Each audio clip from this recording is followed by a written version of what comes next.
volume equals to 1/3 BH. So we will use this formula in solving problems on pyramids and cones. So let's take example number 1. What is the lateral area of a right pentagonal pyramid whose side of its base is 7 meters and its slant height is 15 meters? So on this area, this one, we are going to find the lateral area or the convex area of the right pentagonal pyramid whose side of its base is 7 meters, and the slant height is 15 meters. So this one is slant height 15 meters. So this one is 15 meters, and the side of the base is 7 meters. So 7 meters. So find the lateral area. Solution would be this one. Lateral area.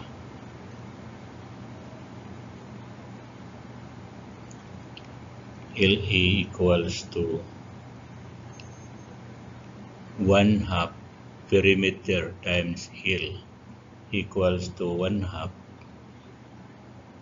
times 7 times 5, since perimeter and the length is 15, slant height is 15. So this one equivalent to 262.5 feet squared or meter squared. Meter squared.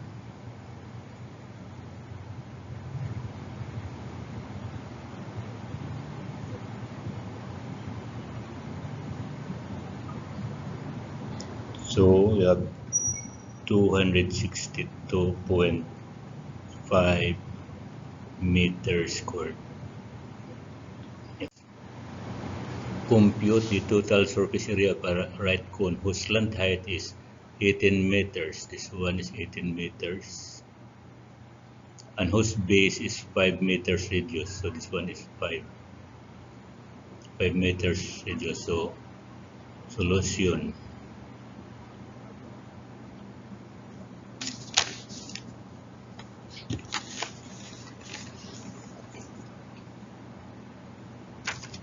Perimeter equals to 2 pi r, or circumference 2 pi r, or it is equals to 2 pi times 5. This one equivalent to 331.416 meters squared. So for the lateral area, letter A, or the convex area, LA equals to 1/2 PL equals to 1/2 times 31.416 times 18. So this one equivalent to 282.74 meters squared. For the letter B, base area,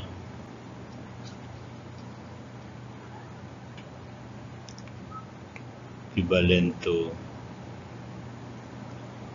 pi r square equivalent to pi times 5 square, 78.54 meters squared.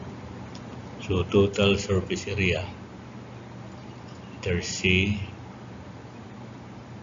total surface area equivalent to 78.54 plus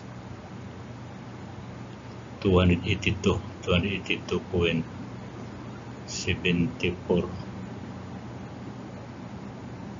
should be equivalent to 361.5 28 meters squared. At number 3, what is the volume of a triangular pyramid? The edges of whose base are 5. So this one, the edges, this one is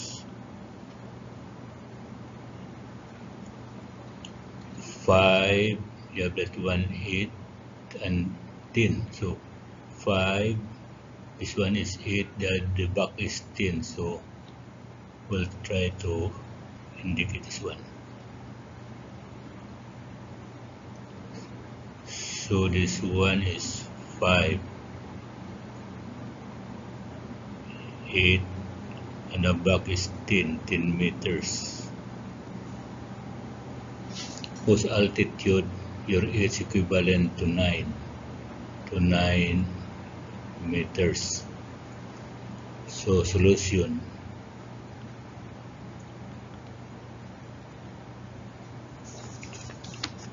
area of the base should be equivalent to square root of is times is minus a is minus b is minus c. Use the hero's formula since this one is not a right triangle. So where is equivalent to 5 plus 8 plus 10 all over 2 equivalent to 11.5.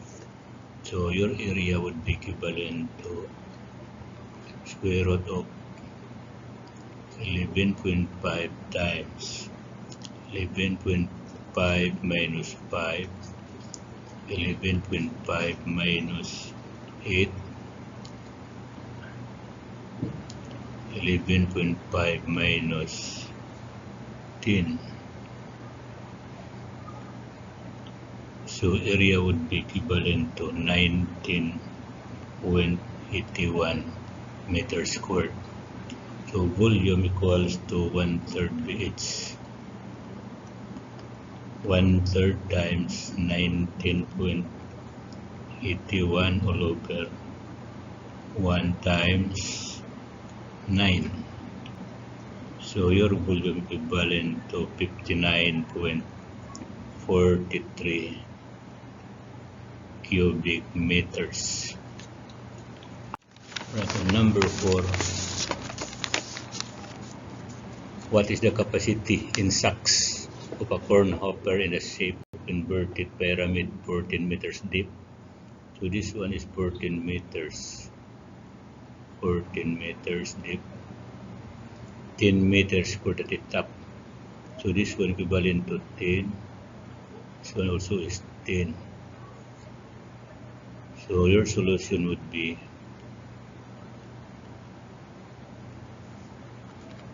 one-third BH. So volume equals to 1/3 BH. So 1/3, your base here equivalent to 10 square. Your H would be 14. So equivalent to 466.67 cubic meters. So since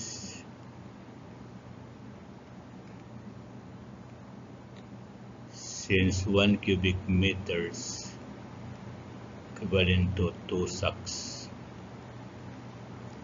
so equivalent to 466.67 cubic meters times 2 sacks per cubic meters, equivalent to 466.67 times 2 sacks. Number 5. Spire is a regular hexagonal pyramid whose base is 8 meters.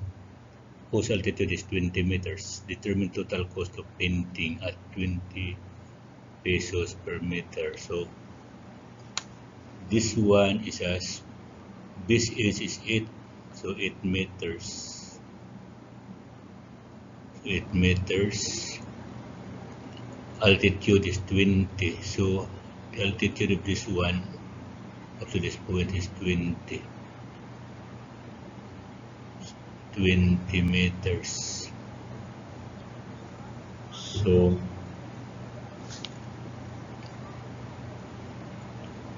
draw the base area, finding the base area, find the base area.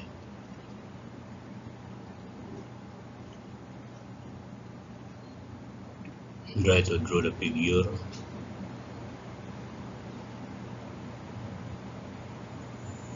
This one is 8, this one is 4. So tangent 30. This one is 30. Tangent 30 degrees equals to 4 over r, or r equals to 4 over tangent 30. Slant height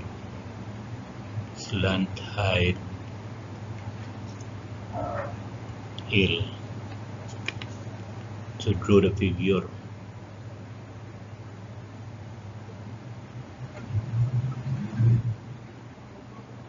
This one is L, this one should be 90 degrees, this one is R.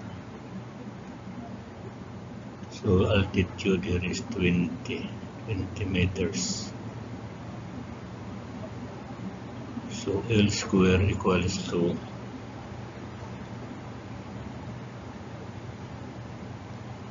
R square plus 20 square equals to, your R is equals to 4 over tangent theta.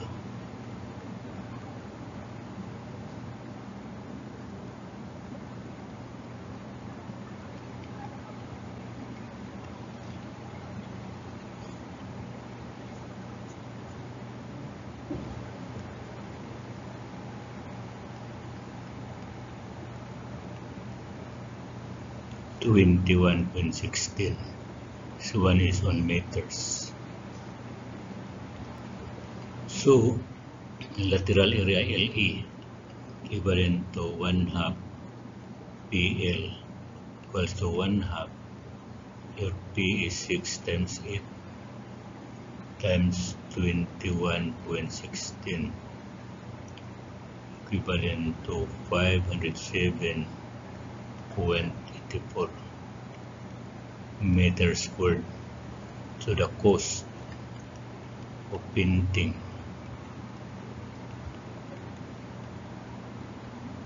equals to 507.84 times 20 equivalent to pesos is 10,156.8. Number 6. Square pyramid is 100 feet high with a base edge measuring 80. So this one is 80. This one is also 80. 80 feet. Height is 100 feet.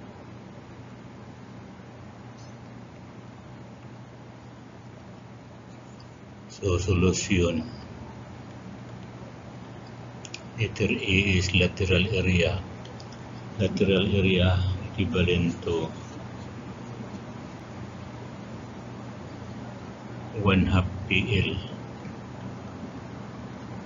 PL. But your L squared equivalent to 80 all over 2 square plus 100 square. So your L equivalent to 107.84 70 feet.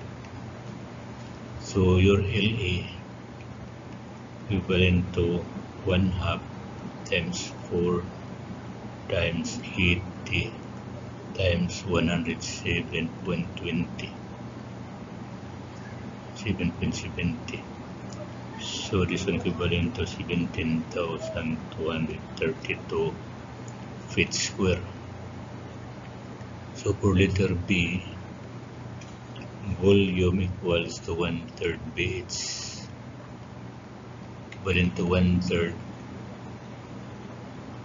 times 80 square times H is 100. So your volume equivalent to